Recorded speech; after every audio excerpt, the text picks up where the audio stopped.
சீடை செய்யறதுக்கு முதல்ல நம்ம உளுத்தம் பருப்பை வறுத்து எடுத்துடலாம்.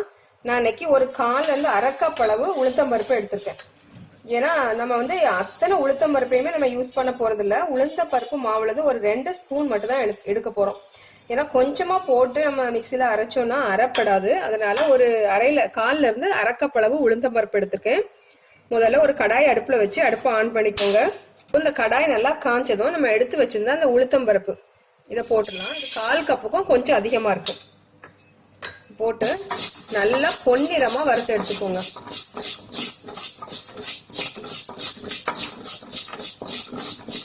இப்போ இந்த உளுத்தம் பருப்பு நல்லா பொன்னிறமா வறுப்பட்டாச்சு. இப்ப நம்ம ஸ்டவ் ஆஃப் பண்ணிட்டு இந்த உளுத்தம் பருப்பை வேற பிளேட்டுக்கு மாத்தி நல்லா ஆற விட்டுலாம். ஆறுனதுக்கு அப்புறமா மிக்சியில நல்லா பொடி பண்ணி எடுத்துக்கலாம். இப்ப இதை மாத்திரலாம். அடுத்ததான் இந்த கடாயில நான் 1 கப் அளவு அரிசி மாவு எடுத்திருக்கேன். இதை சேர்த்துடலாம். இதை சேர்த்து நல்லா செவக்க வறுத்து எடுத்துடலாம். இந்த அரிசி மாவை இந்த அரிசி மாவு நீங்க பச்சரிசிய நல்லா ஒரு கழுவிட்டு 2 மணி நேரம் தண்ணியில ஊற வச்சு எடுத்துக்கோங்க. அதுக்கப்புறமா ஃபேனுக்கு அடியில ஒரு 10 நிமிஷம் தண்ணியை வடிகட்டிட்டு ஃபேனுக்கு அடியில 10 நிமிஷம் காய வச்சுட்டு நல்லா மிக்சியில திரிச்சு நல்லா அரிச்சு எடுத்துக்கோங்க. நல்லா மாவா இருக்கணும். இதுல குருணை எதுவும் இருக்கக்கூடாது. அதனால பட்டு போல மாவா நல்லா திரிச்சு அரிச்சு எடுத்துக்கோங்க. அந்த மாவை நல்லா இப்படி பொன்னிறமா வறுத்து எடுத்துக்கணும். அப்படி இல்லைன்னா நீங்க கடையில இருந்து வாங்கின மாவுனா கூட கொஞ்சமா நீங்க வறுத்து எடுத்துக்கோங்க. அப்பதான் நல்லா இருக்கும். இப்போ பாத்தீங்கன்னா கொஞ்ச நேரத்துக்கு அப்புறமா இந்த மாவு நல்லா வறுத்து எடுத்தாச்சு. நல்லா வறுத்த மாவு எப்படி தெரியும் அப்படின்னா, இந்த மாவை நீங்க மேல இருந்து இந்த கரண்டில இருந்து போட்டீங்க அப்படின்னா இந்த நல்ல ஒரு ஆற்று மணல், அதாவது நல்ல குருத்தா உள்ள மணல் எப்படி விழுமோ அப்படி விழும். அதான் மணல் பருவம் அப்படின்னு சொல்லுவாங்க வறுத்து எடுக்கிறத. அப்படி இல்லைன்னா இந்த கடாயில பாருங்க மேல போயிட்டு சல்லுன்னு உங்களுக்கு திரும்பி வரும் அந்த மாவு வறுப்பட்டது. இது போதும். இப்ப நம்ம ஸ்டவ் ஆஃப் பண்ணிட்டு இந்த மாவை சலிச்சு எடுத்துக்கலாம். நீங்க கடையில வாங்கின ஏற்கனவே சலிச்ச மாவு வறுத்தீங்க அப்படின்னாலும் இந்த வறுத்ததுக்கு அப்புறமா கொஞ்சமா சலிச்சு எடுத்துக்கோங்க.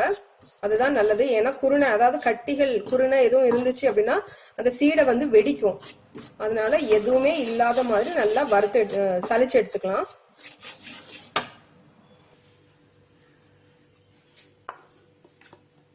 இப்போ நான் சலிக்கிறது உளுந்து மாவு, நம்ம மிக்சியில திரிச்ச உளுந்து மாவு. இதை நல்லா சலிச்சு எடுத்துக்கோங்க. உளுந்து மாவுல எந்த ஒரு சின்ன குருணை கூட இருக்கக்கூடாது. இந்த குருணை இருக்கிறது தான் இந்த சீடை வெடிக்கிறதுக்கு காரணம். அதனால எந்த சின்ன ஒரு துகளும் இல்லாம நல்லா சலிச்சு எடுத்துக்கலாம். இப்போ இதை ஒரு கிண்ணத்துக்கு மாத்திரலாம்.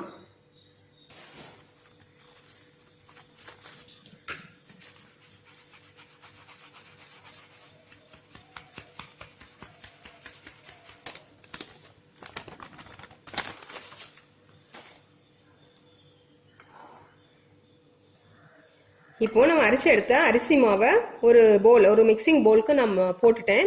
அடுத்து இதுல உளுந்து மாவு சேர்க்கலாம். இப்போ இந்த அரிசி மாவு கூட நம்ம அரிச்சு வச்சிருந்த உளுந்து மாவு இதுல இருந்து ஒரு 2 ஸ்பூன் சேர்த்துலாம்.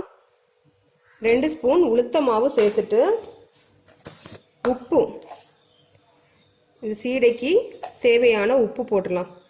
உப்பு போட்டுட்டு கொஞ்சமா பெருங்காயத்தூள் இதையும் போட்டுலாம். அதை போட்டு நல்லா கலந்து விட்டுலாம்.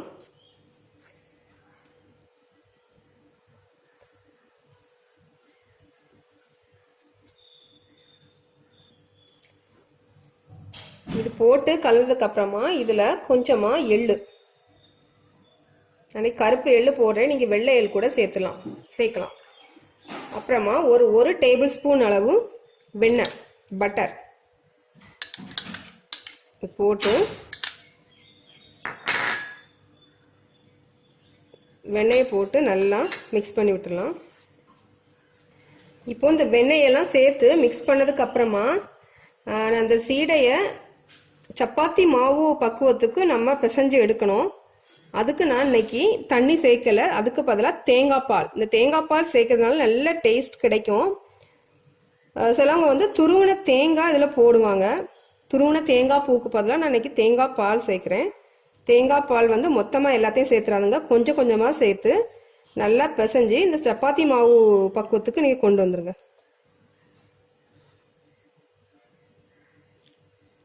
இது ஒரு 1/4 மூடி தேங்காயிலேருந்து எடுத்த தேங்காய் பால். இதுக்கு பதிலாக வேணால் நீங்கள் தண்ணி கூட சேர்க்கலாம். தேங்காய் பால் சேர்த்தா நல்லா டேஸ்ட்டாக இருக்கும். தேங்காய் பால் ஒருவேளை உங்களுக்கு பத்தலை, அதாவது 1/4 மூடியிலேருந்து எடுத்ததும் பத்தலை, நீங்கள் திக்காக எடுத்துட்டீங்க அப்படின்னா கொஞ்சம் தண்ணி சேர்த்துக்கலாம்.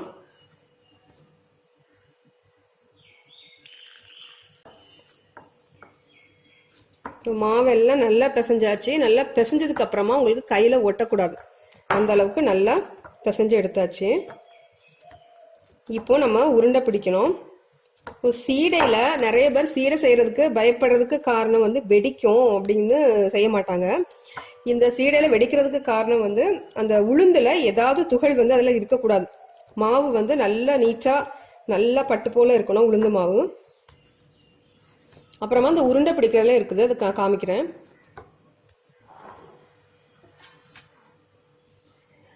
இப்போ இந்த மாவுல இருந்து கொஞ்சமா எடுத்து நம்ம உருண்டை பிடிக்க ஆரம்பிக்கலாம். உருண்டை எப்படி பிடிக்கணும் அப்படின்னா, நீங்க வந்து நல்லா கையில வச்சு இப்படி ரொம்ப அழுத்தம் கொடுத்து நல்லா அழகா பிடிக்க கூடாது. இப்படி அழுத்தம் கொடுத்து நீங்க பிடிச்சிங்க அப்படின்னா நல்ல அழகான சூப்பரா நல்ல பால் மாதிரி எந்த கீரல் எதுவுமே இல்லாம நல்ல அழகா உருண்டு வரும்.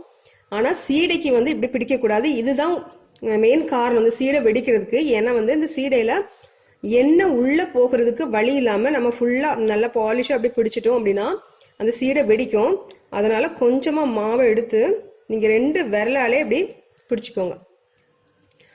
ஸோ 2 கையிலையும் வச்சு உருட்டாம பிடிச்சு கொஞ்சம் கீரலா இருக்கும் அப்படியே பிடிச்சிக்கோங்க. அப்படி உங்களுக்கு பயமா இருந்துச்சு அப்படின்னா இன்னும் ஒரு ஊசி வச்சு ஏதாவது கொஞ்சம் குத்தி விட்டுக்கோங்க. பாருங்க, இப்படி கீரலா இருக்கணும், இப்படி இருக்கக்கூடாது. இந்த மாதிரி கீரலா இருக்கணும்.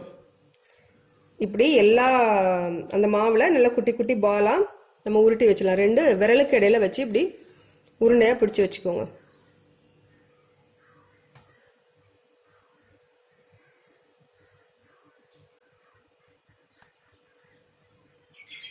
இப்போ பாருங்க, ஒரு பேட்ச் சீடை மாவெல்லாம் நம்ம உருட்டி வச்சாச்சு. இதை நம்ம பொரிச்சு எடுத்துடலாம். உங்களுக்கு இன்னமும் பயமா இருக்கும், சீடை வெடிக்கும் அப்படின்னா ஒரு டூத் பிக் எடுத்துக்கோங்க. டூத் பிக் எடுத்துட்டு இதை வந்து ஒரு கொஞ்சமா குத்தி விட்டுக்கோங்க, லைட்டா குத்தி விட்டுக்கோங்க. இப்போ சீடை பொரிக்கிறதுக்கு எண்ணெய் காய வச்சுட்டு எண்ணெய் நல்லா காஞ்சிட்டு நம்ம சீடைகளை உள்ள போட்டுடலாம்.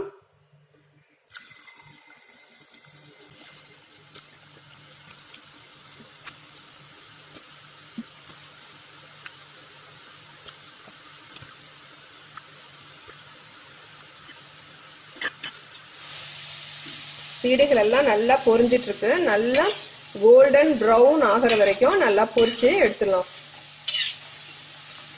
தீ வந்து ரொம்ப ஹை ஃப்ளேம்ல வைக்காதுங்க, ரொம்ப லோ ஃப்ளேம்ல வைக்காதீங்க. 2க்கும் நடுவா உள்ள மீடியமான ஃப்ளேம்ல வச்சுக்கோங்க. பாருங்க, சீடை எல்லாம் நல்லா பொரிஞ்சு ப்ரௌன் கலர் ஆயிட்டு இது போதும், நம்ம இதை எடுத்துடலாம். இப்போ இந்த சீடையை பிளேட்ல போடும் போது அந்த சத்தத்தை பாருங்க, இப்படி டங்குன்னு சத்தம் கேட்கணும். அப்பதான் சீடை வந்து நல்லா பொரிஞ்சிருக்குன்னு அர்த்தம்.